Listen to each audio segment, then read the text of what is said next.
Assalamualaikum warahmatullahi wabarakatuh. Kami di sini akan memaparkan pemikiran Al-Syarastani mengenai apa itu studi agama. Di antara karya-karyanya yang paling fenomenal tentang studi agama yakni adalah tulisannya yang berjudul Al-Milal wa An-Nihal. Apa sih kitab Al-Milal wa An-Nihal itu? Nah, tulisan dari Al-Syarastani sendiri yakni Al-Milal wa An-Nihal adalah sebuah kitab yang berisikan tentang sekte-sekte atau aliran kepercayaan dalam masa tersebut. Seperti apa saja akan kita ulas di slide selanjutnya. Sekitar. Tapi bohong. Sebelum membahas lebih lanjut tentang pemikiran Al-Syarastani dalam studi agama-agama, kita akan membahas biografinya terlebih dahulu untuk mengenal lebih lanjut siapa sih Al-Syarastani itu. Biografi Al-Syarastani, siapakah dia? Al-Syarastani memiliki nama lengkap Muhammad bin Abdul Karim bin Ahmad dan nama panggilannya adalah Abu Al-Fath, serta nama masyhurnya adalah Al-Syarastani. Ia lahir pada tahun 479 Hijriah atau 1086 Masehi. Beliau wafat pada Sya'ban tahun 548 Hijriah atau 1153 Masehi. Al-Syarastani merupakan seorang ilmuwan Muslim pada zaman klasik sekitar abad ke-12 Masehi. Pada saat itu, perbandingan agama belum menjadi disiplin ilmu yang mapan seperti sekarang ini.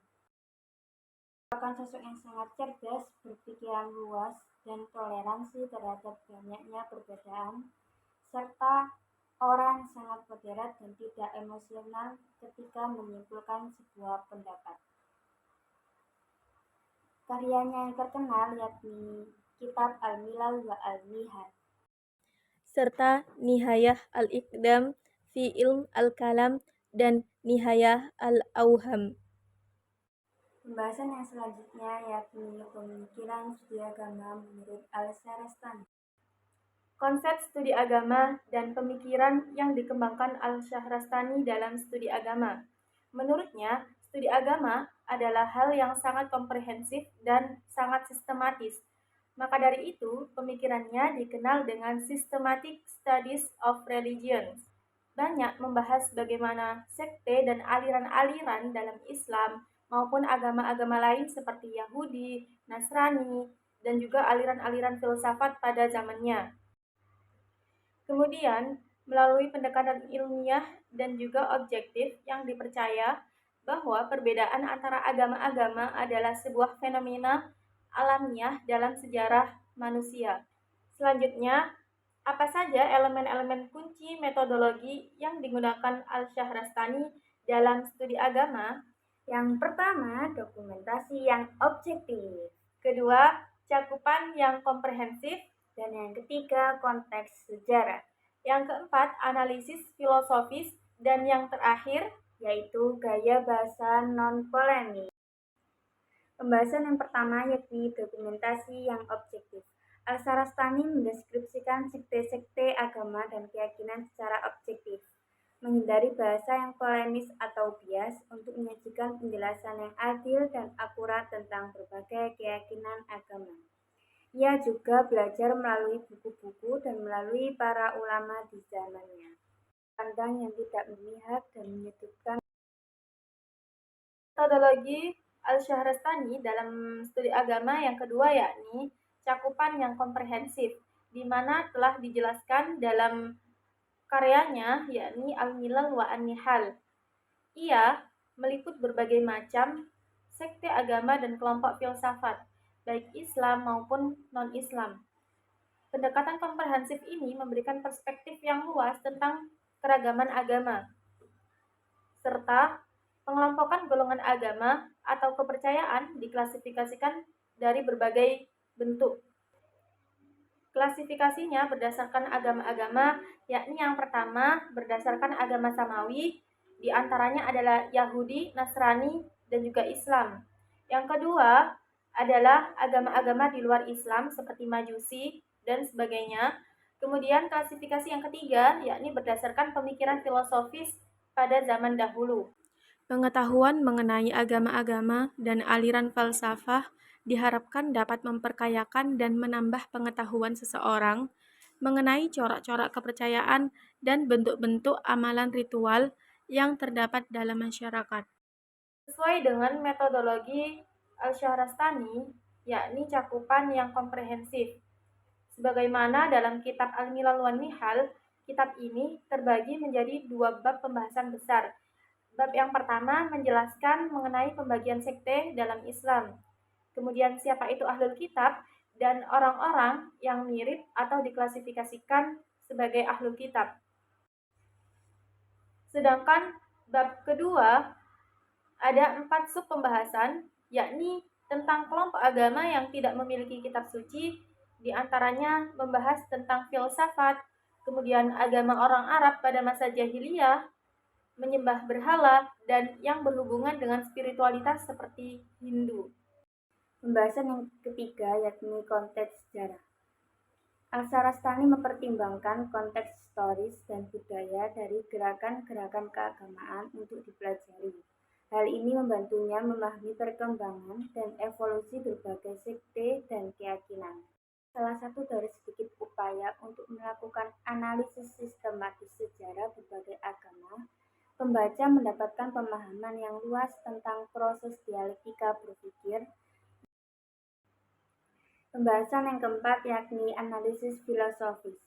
Dia menggunakan penalaran filosofis untuk menganalisis doktrin-doktrin agama, mengeksplorasi konsisten dan koherensi logisnya.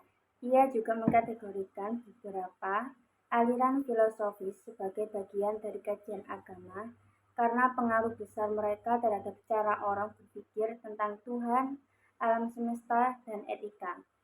Para filosof berbeda pendapat dalam cara yang tak terhitung mengenai kebijaksanaan verbal dan rasional. Pemikiran filsuf seperti Socrates, Plato, Aristoteles, Ibnu Sina, dan sebagainya.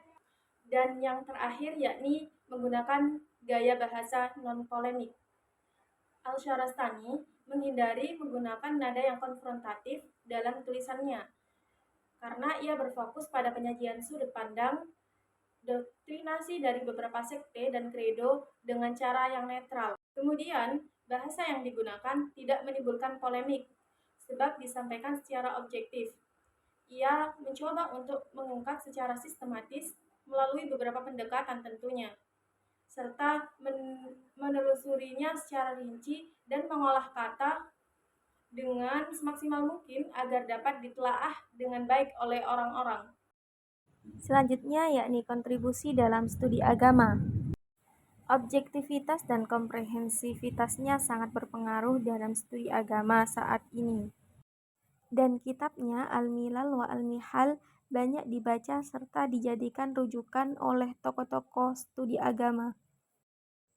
Selanjutnya, pengelompokan sekte dan kepercayaan dalam kitab Al-Milal wa Al-Nihal.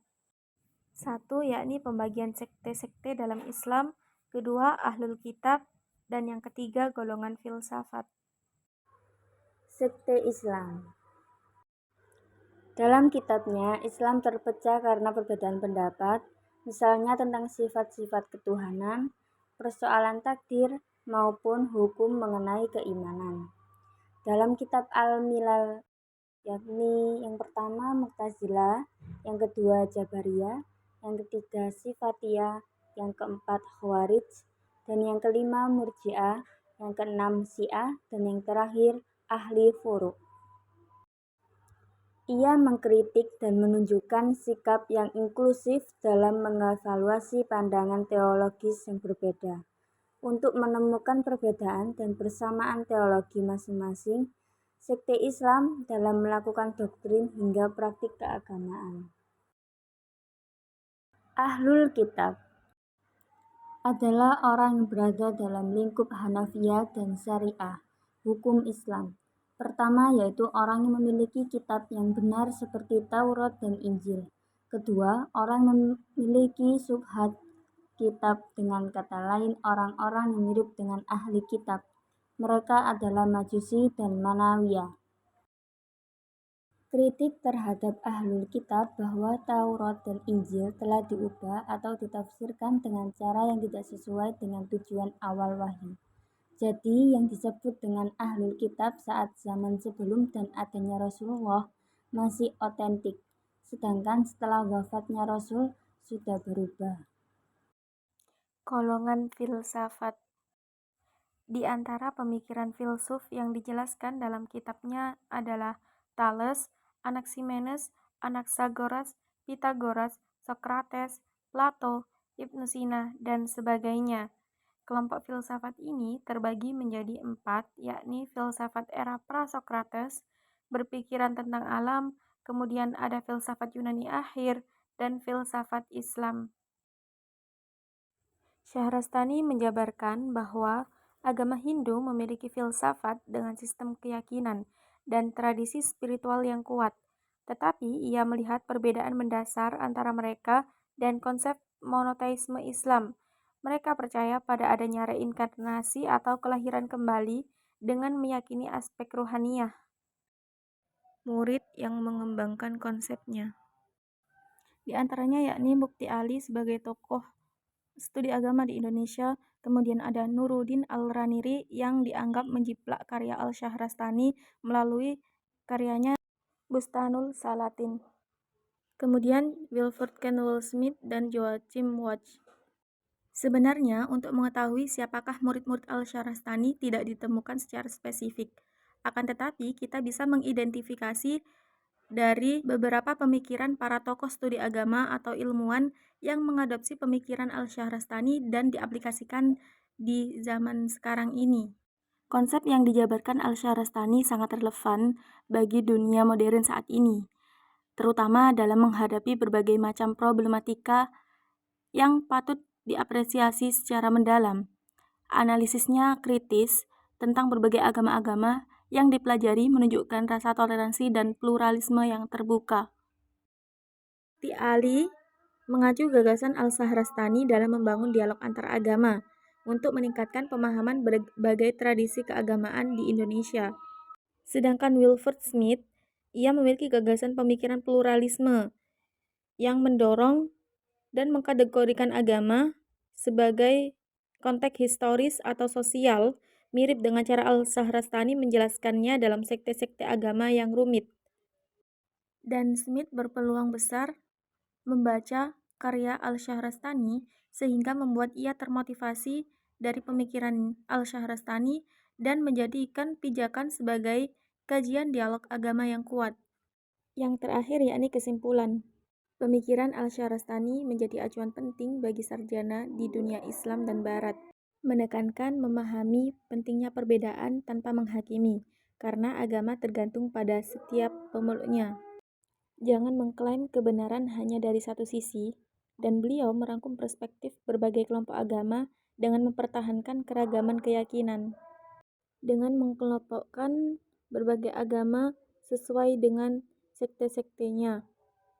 Jadi, secara keseluruhan, Al-Syahrastani menekankan betapa pentingnya studi perbandingan agama untuk mendukung pemahaman yang lebih luas tentang perbedaan teologis dan pluralisme keagamaan. Sekian video dari kelompok kami, kurang lebihnya mohon maaf yang sebesarnya.